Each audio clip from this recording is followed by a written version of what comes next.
और उनको देख रहे हो एक बार फिर से, जैसे 3 साल पहले हमारे साथ थे, वो वैसे फिर से खड़े हो और मजबूर कर दिया जाए कि उन अपराधियों को सजा की। जब उन अपराधियों को फांसी की सजा मिलेगी उसी दिन मैं मेरे पिताजी की अस्थियों का विसर्जन भी मैं उसी दिन करूंगा। सब इंसिडेंट होने से 15 से 20 दिन पहले ही वीडियो बना के बोलता है कि नबी की शान में गुस्ताखी करने वाले का मैं सर कलम करूंगा और ये वीडियो उस दिन वायरल करूंगा जिस दिन मैं ये कर दूंगा। मुझे लगता है कि आज अगर मेरा जो पूरा जीवन है ना उसमें हमें साथ नहीं मिल सकता। अब ये मेरे जो 3 साल है वो 30 साल में नहीं बदलने चाहिए, ना इसको 6 साल बदल, इनको जल्द से जल्द 1 से 2 महीने के अंदर फांसी की सजा दीजिए और इस केस को खत्म कीजिए। बड़ा ही यही जमीयत उस समय पर कहा गया था जब मेरे पिताजी की हत्या हुई, तब ये लोग नहीं खड़े हुए, ये मुलाना मदनी उस समय क्यों नहीं आया? दोस्तों, राजस्थान के उदयपुर के कन्हैया दर्जी के मर्डर में कोई रेस वही आ गया था। वो मर्डर मिसेस का जिसने भी देखा वो अपनी आंखों पर विश्वास नहीं कर पाया।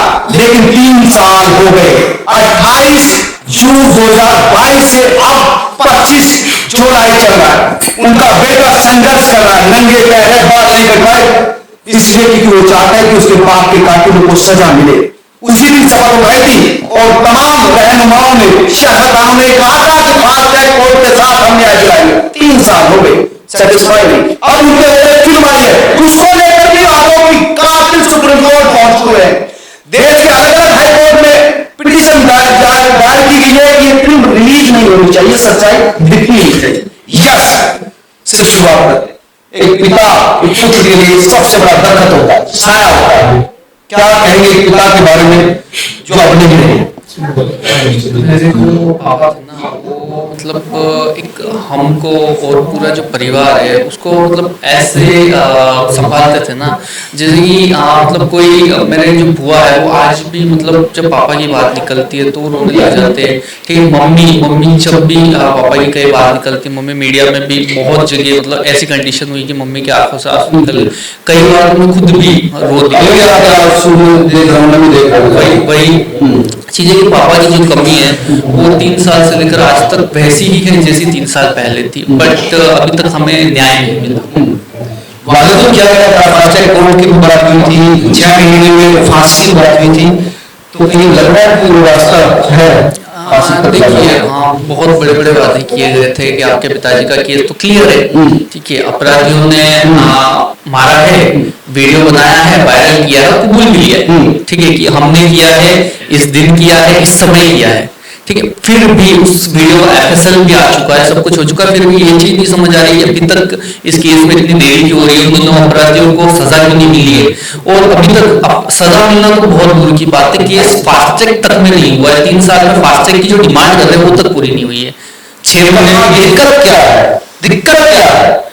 दिक्कत नहीं पता, पर हमारा जो जुडिशियल सिस्टम है वो इस तरीके से काम करता है कि क्या होता है। और दिक्कत एक ये भी है कि केस जो है वो CBI कोर्ट को एडिशनल दिया हुआ NIA का, अगर शायद NIA का स्पेशल कोर्ट होता और वहां per day by day hearing होती, केस फास्ट ट्रैक होता, तो मे भी सालों के अंदर केस निपट गया होता, वो 3 साल नहीं होते। बहुत बड़ी और महत्वपूर्ण बात बता रहे हैं कि NIA इस केस को हैंडल कर रहा है और कोई कुछ चला तो शायद ज्यादा कर, बिल्कुल NIA स्पेशल कोर्ट होना चाहिए था ना कि किसी CBI के एडिशनल कोर्ट या फिर किसी अन्य कोर्ट में उसको एडिशनल चार्ज।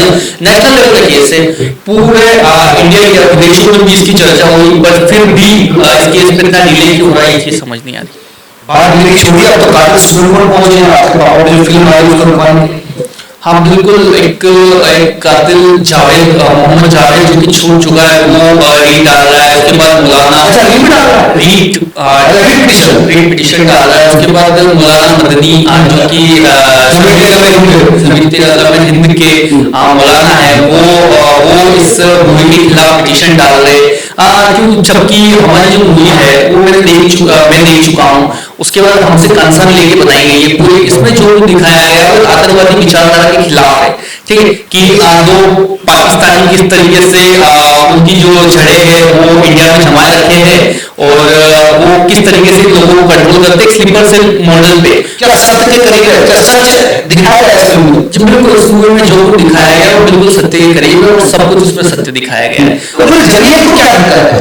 वही बात समझ नहीं आ रही मुझे। और यही जमीयत उस समय पर कहा गया था जब मेरे पिताजी की हत्या हुई, तब ये लोग नहीं खड़े हुए। ये मुलाना मदनी उस समय क्यों नहीं आया कि जब मेरे पिताजी की हत्या हुई उन्होंने वीडियो वायरल किए ना, 3 वीडियो वायरल किए। एक वीडियो हत्या से 15 दिन पहले, बनाने से पहले, कि करने से पहले कि हम हत्या करेंगे, इन्होंने वीडियो बनाया। एक वीडियो जिन्होंने इन्होंने ये जब किया तो वीडियो वायरल किया, और तीसरा वीडियो जिसमें ये कहीं रुके और इन्होंने कबूला कि हमने मालदा स्ट्रीट वाले का सिर कलम कर दिया है, और हम ये जो चाकू दिखाते हुए कि ये जो चाकू है नुपुर शर्मा तेरी गर्दन और मोदी तेरी गर्दन तक भी जरूर पहुंचेगा, उन्होंने ये चीज बोली उसमें।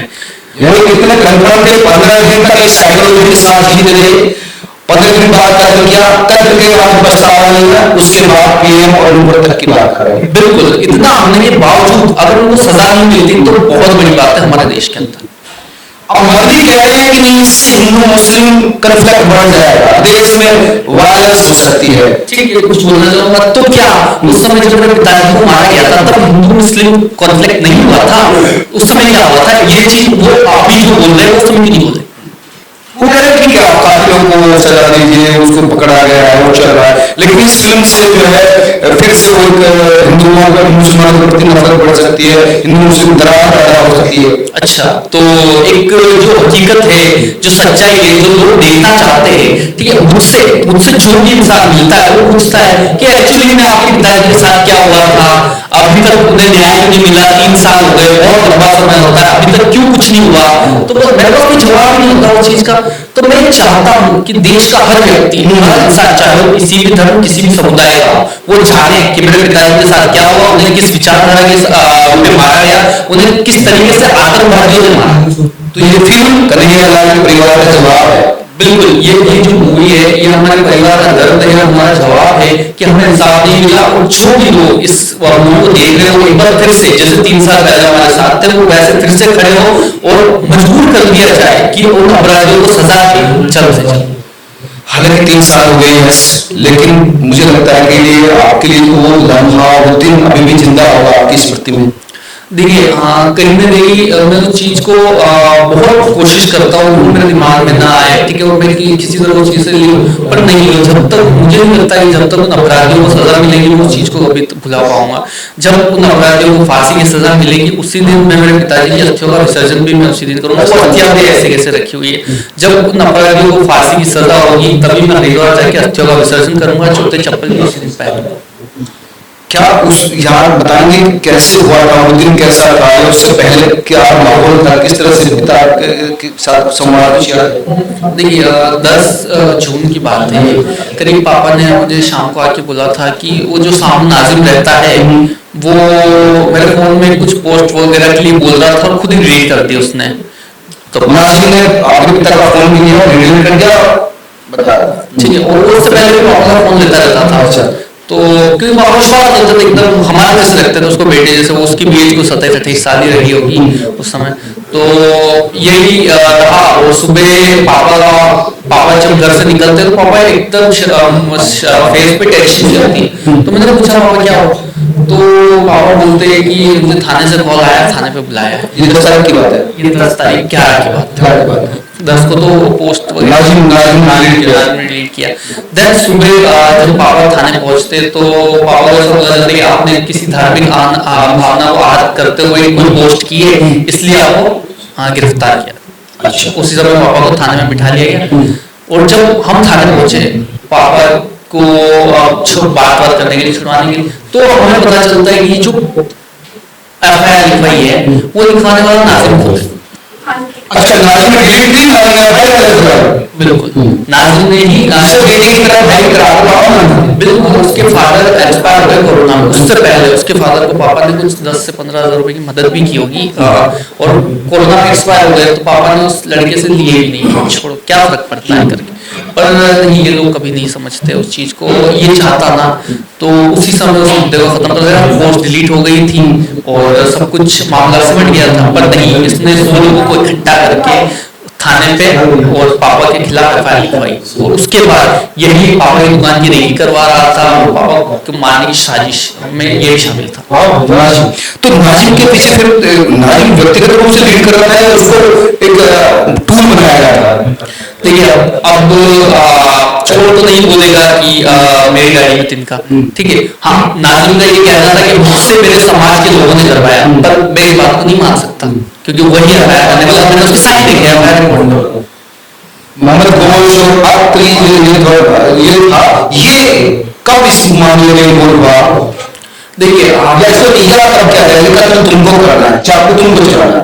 देखिए मैंने एक वीडियो ये इंसिडेंट होने के बाद देखा जिसमें ये मोहम्मद रियाज अंसारी ये 15 दिन पहले, मतलब इंसिडेंट होने से 15 से 20 दिन पहले ही एक वीडियो बना के बोलता है कि नबी की शान में गुस्ताखी करने वाले का मैं सर कलम करूंगा और ये वीडियो उस दिन वायरल करूंगा जिस दिन मैं ये कर दूंगा, ठीक है।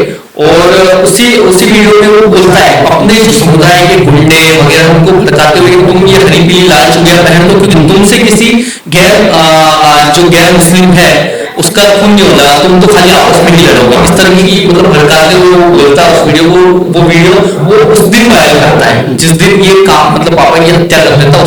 उस दिन वो 3 वीडियो वायरल करता है, एक में जिसमें वो कबूलता है, एक में जो काम जो उन्होंने किया वीडियो बना के वायरल करता है, और तीसरा ये वीडियो, 3 वीडियो उसने उस दिन वायरल किया। और मोहम्मद घोष भी इसके साथ कम्युनिकेट कर रहा होगा, बात कर रहा होगा, क्योंकि दोनों ही एक साथ किया था। जी बिल्कुल, मोहम्मद घोष और रियाज दोनों कम्युनिकेट करते हैं। इसी के साथ पूरी एक चेन है जिसमें 9 लोग गिरफ्तार हुए, ठीक है, जिसमें जावेद और फरहान 2 को बेल मिल चुकी है और 7 लोग अभी भी अंदर है मुख्य आरोपियों सहित। इनको जो बेल मिली है तो क्यों बेल मिली है? देखिए इसमें मुझसे कहा गया कि एनआईए जो है वो जावेद की लोकेशन नहीं साबित कर पाया, इस वजह से उसकी जमानत हो गई, और फरार है वो तो साल के अंदर ही छूट गया था, और जो जावेद है वो 1.5-2 साल के बाद छूटा। तो जो फरार है उसका ये बोला गया था कि उसके घर से उसमें हथियार मिले थे, उस सिलसिले में पकड़ा गया था, इसलिए उसे छोड़ना पड़ा। और जावेद के लिए कहा गया कि इसका जो है एनआईए लोकेशन नहीं साबित कर पाया, इसलिए इसकी बेल हो गई। तो इन्वेस्टिगेशन में भी अगर चीजें और बेहतर होगी तो शायद इनको बेल ना मिलेगी। बिल्कुल, एनआईए जैसी एजेंसी, नेशनल लेवल की एजेंसी, पूरे देश की जो सबसे बड़ी एजेंसी, अगर उससे ही इतनी बड़ी भूल होगी, वो लोकेशन साबित नहीं कर पाएगी, तो कैसे एक इंसान न्याय की राह देखेगा? कई 2 लोग पाकिस्तान से भी गए इस पूरे मामले में। जी बिल्कुल, 2 लोग पाकिस्तान से भी है, अबू इब्राहिम और सलमान, और यहाँ तक कि रियाज बहुत सही, दोनों पाकिस्तान में ट्रेनिंग लेके आए थे। पाकिस्तान गए थे, ये पाकिस्तान गए थे, पाकिस्तान ट्रेनिंग लेके आए थे। ये सब मीडिया और एनआईए की रिपोर्ट्स वगैरह सब में है। उसकी पत्नी थी, उसको इसको बताया कि बेकसूर है, उसको इसकी पत्नी भी थी जो रियाज की। तो देखिए अगर वो मर्डर करने के बाद भी अगर उसको बेकसूर बोलती है तो क्या करूँ मैं, उसकी पत्नी आउट ऑफ द माइंड है। ये पाकिस्तान भागने के वाले लोग ज्यादा दिन पाकिस्तानी शायद बॉर्डर पार करने वाले थे। देखिए इन्हें पकड़ लिया गया उदयपुर से 150 किलोमीटर दूर भीम, और ऐसा कहा जाता था कि अगर ये लोग अजमेर दरगाह पहुंच गए होते ना तो इम्पॉसिबल इन्हें पकड़ा जाता, क्योंकि इन्हें वहां से पाकिस्तान निकाल दिया जाता। आपका जो इन पर है इस टाइम, एक तो सुप्रीम कोर्ट में पहुंचा एक आरोपी है फिल्म रिलीज रोकने के लिए, एक ये कि ये जो 3 साल हो गए संघर्ष आप नंगे बहस आप चल रहे हैं, बाल नहीं कटवाया आपने, तो क्या लगता है कि सरकार को इस पर ध्यान देना चाहिए जल्दी से जल्दी नहीं आए, क्योंकि ये लगा मतलब वजह क्या है कि सब क्यों लगा? देखिए इतना साफ केस है, इतना सब क्लियर है, ठीक है, और केस फास्ट ट्रैक में नहीं चल रहा है, ठीक है, हाँ, और जिस भी तरीके से, पर जो चीज 6 महीने में हो जानी चाहिए थी वो अभी तक नहीं हुई है, और पता नहीं आगे इसको 6 साल 10 साल 15 साल 20, और जिस स्पीड से केस चल रहा है मुझे लगता है आज अगर मेरा जो पूरा जीवन है ना उसमें हमें इंसाफ नहीं मिल सकता जिस स्पीड से अभी तक 150 गवाहों से शायद 8 लोगों की गवाही नहीं हुई। 150 में से 8 हो गई, तो मुझे लगता है कि 5% वही तो 5% भी नहीं हुआ है, तो 5% किसी को बोलते हैं कि अगर इतने 150 में से अगर लगभग 8-9-10 की गवाही होती तो होता, पर नहीं, ऐसा नहीं है। तो नहीं लगता कि जिंदगी में देख पाओगे इस जिस स्पीड से केस चला उससे तो नहीं लगता। एक पिता के साथ एक बेटी के रिश्ते बहुत स्पेशल होते हैं, तो क्या सपने आपके पिता ने देखे थे आपके लिए? पापा ने ये देखा था कि मतलब अच्छी पढ़ाई करेगा, कई छोटे वाले के लिए तो बोलते थे कि डॉक्टर की उसको पढ़ाई, वो भी फार्मेसी वगैरह कर रहा था और अच्छी थी उसकी, पर पापा के बाद तो उसको वो चीज़ छोड़नी पड़ी और फिर उसको बीए करवाया। और मेरा भी था सपना कि मैं भी यूपीएससी का एग्जाम क्रैक करूँ और कहीं आगे जाऊँ, बट वो भी सब रह गया। मम्मी भी अक्सर याद करती है, अब घरों के कामों में और जॉब वगैरह में इतने उलझ गए हैं कि सब कुछ नहीं हो सकता, और बहुत सारी तकलीफें पापा के जाने के बाद मुझे नहीं लगा कि मतलब कभी भी हम पापा की तरह परिवार को या फिर फैमिली को इस तरीके से चला पाएंगे, नहीं, आज भी नहीं लगता। पड़ोसियों का क्या रिएक्शन रहता है कि जिस तरह से बहुत सारे लोग आपकी दुकान, उनका किस तरह से रहता है? देखिए, हम जिस मोहल्ले में रहते हैं वो पूरी तरह से हिंदू मोहल्ला है, तो ऐसा पड़ोसियों का तो कभी कुछ नहीं रहा, सभी पड़ोसी अच्छे हैं। दुकान के आसपास कभी जाना हुआ ही नहीं। उसके बाद दुकान एनआई ने सीज की थी, उसके बाद बीच में बस एक बार मैं दुकान से सामान निकालने गया, उसके बाद कभी नहीं गया। क्या चाहते हैं, फिल्म रिलीज हो? जी बिल्कुल, मैं चाहता हूँ कि हमारा जो दर्द है, हमारा जो परिवार है जो इतने समय से सहा है। और एक बात कि जब ये इंसिडेंट हुआ 28 जून 2022 को, तो बड़े दुख के साथ कहना पड़ रहा है कि इनका जो एरिया है खाजीपीर, जो कि दुकान से 5-6 किलोमीटर दूर है और मेरे घर से भी लमसम यही 3-4 किलोमीटर दूर है, वहां पर पटाखे उड़ गए, मतलब खुशी उन्होंने जताई। तो अब किस तरीके से मालूम कि ये लोग मतलब बोलते हैं सामने कि हम तुम्हारे साथ खड़े हैं, जिस भी मुझे मीडिया कवरेज में बहुत लोग मिलते हैं, पर नहीं मान सकता, मन स्वीकार नहीं, पटाखे छोड़ ये बड़ी विडंबना की बात है। बिल्कुल, और मैं तो बोल रहा हूँ जिस दिन इन अपराधियों को फांसी की सजा होगी ना, उस दिन मैं उससे कई ज्यादा पटाखे छोड़ूंगा। जिस दिन लोगों को सजा होगी उसी दिन सब कुछ होगा। हमारी दिवाली उसी दिन होगी। मैंने तीन साल हो गए तक हमने दिवाली का फेस्टिवल नहीं मनाया। होली भी कोई आ जाता है तो ठीक है, रंग लगा दिए तो उतना बोलते कि नहीं, होली तो मनाते ही है। फर्स्ट होली भी मनाई थी, उसके बाद बहुत मतलब क्या ही बताऊं, जिंदगी का रंग बेरंग हो गया। जी बिल्कुल, पापा के जाने के बाद बहुत सारी चीजें बदल गई है। पहले जैसा नहीं रह सकता, लेकिन फास्ट है, जल्दी न्याय तो सरकार दे ही सकती, पापा तो नहीं बदल सकती, तो सरकार से क्या अपील है? देखिए, सरकार से मैं यही अपील करना चाहूंगा कि 3 साल बहुत लंबा समय होता है। अब ये मेरे जो 3 साल है वो 30 साल में नहीं बदलनी चाहिए, ना इसको 6 साल बदल। इनको जल्द से जल्द 1 से 2 महीने के अंदर फांसी की सजा दीजिए और इस केस को खत्म कीजिए। बड़ा ही क्लियर केस है, वीडियो सामने है, एफएसएल आ चुका है, देन हो जाना चाहिए। धन्यवाद। यस साउथ है, उनका कहना था कि मेरे पिता को सरेआम वीडियो बनाकर मारा गया, और क्या चाहिए एविडेंस? 3 साल 30 साल जिंदगी बदल जाए मेरी जिंदगी में, देख पाऊँ पिता को न्याय मिले, कम से कम इतना मौका तो दीजिए। और ये लोकतांत्रिक भारत में नहीं हो पा रहा, हम सब के लिए है, और सरकार को चाहिए कम से कम फास्ट ट्रैक कोर्ट उपलब्ध कराया जाए। अगर न्याय होता हुआ दिखेगा तभी अपराध रुकेगा। ये थी यस की अपील। यस सिर्फ एक बेटा नहीं, एक संघर्ष करता है जो अपने पिता के लिए न्याय करे। नमस्कार।